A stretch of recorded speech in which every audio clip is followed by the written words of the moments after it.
Coming up on the AFN Europe Report. Winning the war, raging within. See what Army leaders are doing to fight combat stress. Plus, just because the troops are gone doesn't mean the training stops. We head to Grafenwehr, Germany. And that's how I get my pay. Just showing people how easy fitness is. He's a man on a mission. That and more. The AFN Europe Report starts now. Good evening and thanks for joining us. I'm Army Sergeant Dijon Rolle. Smiling faces are a sure sign their efforts are paying off. Coalition forces and local leaders go up against Al-Qaeda to give residents the right to live in peace. Petty Officer Rufus Hux has the story from Iraq. 2 months ago, Rajab was a dangerous place. We started our work secretly because Al-Qaeda used to control the area and carried out killing operations. So we sat together secretly and agreed to eliminate Al-Qaeda in this area. But today it's full of smiling faces, and the elimination of Al-Qaeda isn't the only thing these residents have to smile about. Does he have pain right now? Coalition forces, the Iraqi army, and the Warajab concerned local citizens work together to provide much-needed food and medical assistance to the people of the town. I mean, you got to provide for the people, so in a lot of ways, having the CLC, the Iraqi army here, that boosts confidence in the government of Iraq infrastructure and that someone's providing for the people. So it was not through force of arms that this former den of terrorists was transformed. It was through the reaching out of a helping hand. It was normal for the Al-Qaeda to lure the people with money, but now those citizens, after receiving support from the American forces and the people here, they wish to volunteer to protect not only their area but their country as well. People can now go home with full stomachs and fresh bandages. These streets are now safe from Al-Qaeda thanks to just a little human kindness. Petty Officer Rufus Hux, Warajab, Iraq. Troops deployed to war zones are returning home to another kind of war. New research shows as much as 30% of soldiers are struggling with combat stress. Military leaders are responding with mandatory Army-wide training. AFN's Michelle Michael has more. They're images you can't erase, memories that come back, experiences you relive. The more trauma that you experience, the more likely you are to have this. This is reality for veterans of the wars in Iraq and Afghanistan. With second and third tours in combat zones, troops are more likely to suffer from post-traumatic stress disorder. The more frequently you're deployed, the more exposure you have to combat experiences, the more likely you are to, in fact, develop these kinds of symptoms. Lieutenant Colonel Gary Southwell says the symptoms of combat stress are internal. You can't see the injuries. Yet recent research shows PTSD is on the rise, affecting up to 30% of troops. But if they don't get treated, it's going to potentially be a lifelong problem. The Army is addressing the problem with across-the-board training, mandatory for every soldier, everywhere. Every single person in the military, from the highest four-star general to the lowest PV1, receives the same training. Experts say education could be the key in keeping troops in tune with their post-war feelings and eventually erase the stigma that prevents PTSD treatment in many cases. You know, the Chief of Staff of the Army has developed this PTSD program to begin to destigmatize it. It's very important that we begin to acknowledge it, to say that it's a normal occurrence and that's something that really needs to be treated. Treatment has proven effective in a number of cases, and researchers are constantly adding to the number of treatment options. Michelle Michael, Landstuhl, Germany. Although many units in the Grafenwehr area are already deployed to parts of Iraq and Afghanistan, the work continues at one of the Army's most specialized training areas. Specialist Darcy Shepard has more from Germany. There's something odd about this training that's going on in Grafenwehr. Well, yeah, long hours in here for these guys. It's the accent of the soldiers doing the training. That's giving me a suntan, that is. They're British soldiers based in northern Germany. So why would they come to the Joint Multinational Training Command's ranges to fire their guns? We've done a lot of live firing of artillery ammunition. We've also sought to do integration with air and aviation assets. Again, something that we have limited opportunity to do at other ranges. About 350 soldiers from the 26th Regiment Royal Artillery are firing their artillery here because, according to the soldiers, the JMTC is the top of the line. The actual training area is excellent. The amount of money that's gone into it in order to develop it for military purposes is second to none. During their time at the JMTC, the British troops got one more unique experience: a nighttime live fire. I'm Specialist Darcy Shepard, Grafenwehr, Germany. And a quick program note, AFN radio and television signals in Central Europe and Southwest Asia will experience a scheduled satellite outage on Monday, November 5th from 9:45 until about 10 a.m. Monday morning. All satellite programming will be off the air for routine maintenance. And the interruption will be as brief as possible, and all signals should be back online by 10. You can go to afneurope.net for more information. 3,000 flight hours and counting. Air Force Sergeant Scott Wakefield introduces us to a pilot who doesn't plan on climbing out of the cockpit anytime soon. Getting up early to be in a pre-flight briefing is pretty typical for this Operations Support Squadron commander.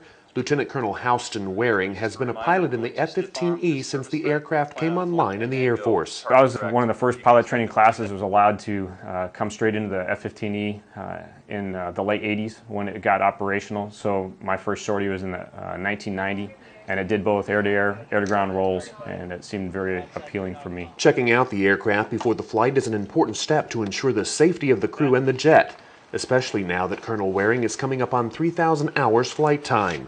He's only the 16th Strike Eagle pilot to ever accomplish this feat. I never had any plans of reaching 3,000 hours. I just have been thankful I'm still getting to fly, actually, and the fact that I'm hitting 3,000 hours is just gravy. Colonel Waring also has no plans of giving up on flying for the Air Force anytime soon, even though he's been in more than 20 years. Technical Sergeant Scott Wakefield, RAF Lakenheath, United Kingdom. Coming up, can't get to the gym? Not a problem. Stay with us.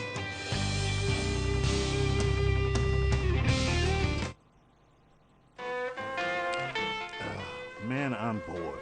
Yeah, me too. Hey, we should check out that armygermany.com and find something to do. Now that's cool.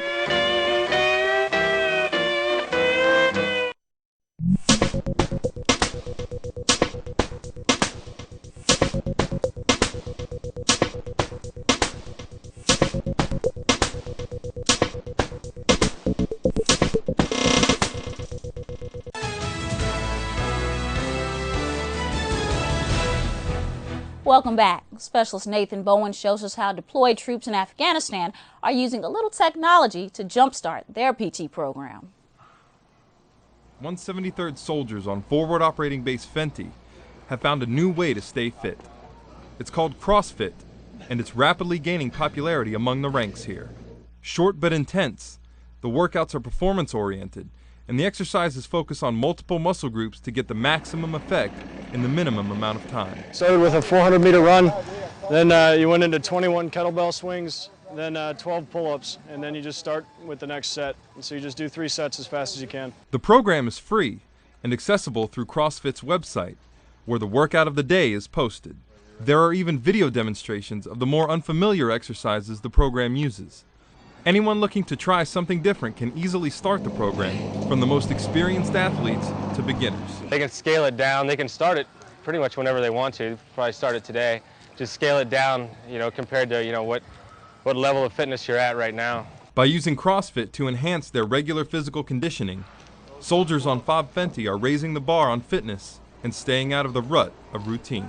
Specialist Nathan Bowen, Jalalabad, Afghanistan.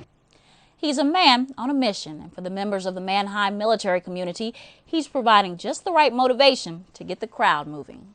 Stop. A few deep breaths, and go right back to it. Good push. Use each other's energy, that's what I'm talking about. Switch, keep it intense. Well, this is one of our normal morning classes that we do in the morning here at Mannheim Fitness Center. Good, flex the abs, that's what I'm talking about. Good push, good push.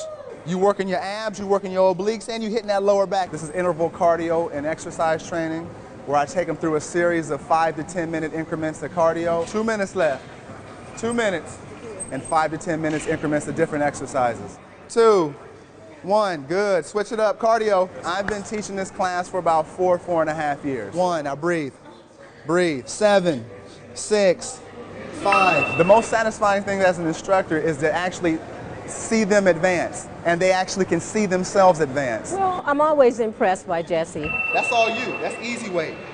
Keep the hips up. Good. Inhale. Use that exhale for your energy. Blow. Good push. Control. Power. Good. 2 more, Elena. 2 more. 2 more. Good. Even if you just do the class once or twice, he very quickly finds out what level you're at. Go to your knees. Ready? Rep them out. In. Blow. Power. Look at that. That's what I'm talking about. So if you're at a lower level, he'll adjust it to that, and he'll always push you. He teaches you to push yourself. And that's how I get my pay. Just showing people how easy fitness is and how important fitness is. That's it right there. Boom. Good. Inhale. With pink ribbons in hand, these little ladies are working together to make a big difference in the fight against breast cancer. Army Private Samantha Matero reports. The Mannheim Girl Scouts hosted their 4th annual In the Pink Breast Cancer Awareness Walk to inform the community about the disease that hits 1 in 8 women in their lifetime. It is great to see so many Girl Scouts from our community participating in such a wonderful event. And as most of you know, it's a personal event for me. Brigadier General Susan Lawrence spoke on behalf of her experiences. I'm a Girl Scout alumni myself from Iowa, and I'm also a breast cancer survivor. And I just had my 3rd birthday last month. You're coming together and you are bringing awareness to a disease that is hitting many of our young women today. And that was Army Private Samantha Matero. That's all the time we have for tonight. Thanks for watching, but stay tuned for another edition of Destinations. For everyone here at the AFN Europe Report, have a great weekend.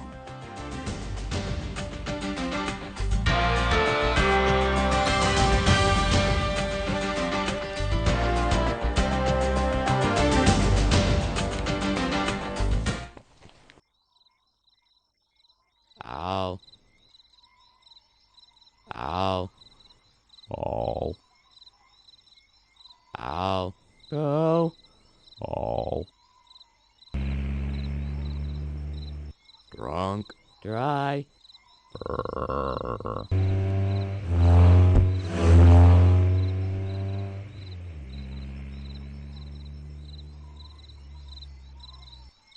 AFN.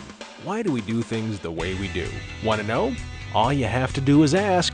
Anything you want to know about programming, news, commercials, radio, whatever, just email pao@afne.army.mil. Need more incentive? How about your 15 seconds of fame? Your question, name, and the answer on the AFN Evening News. We're your station, and you have a say in how we do television and radio. Write us, pao@afne.army.mil. You write, we listen, and answer.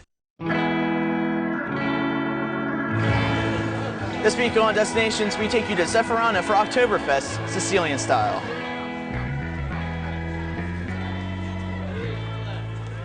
The agricultural village of Zephyrana is known for its production of honey. But throughout the month of October, it plays host to the festival Aldebrada Zephyrinese. Well, it's something to spend your free time in. It's a beautiful experience because you can stay around and looking for new things and eating something typical from the country. Yeah. Aldebrada has many attractions, from entertainment to arts and crafts. But its main focus is the Sagra, the celebration of a particular local food.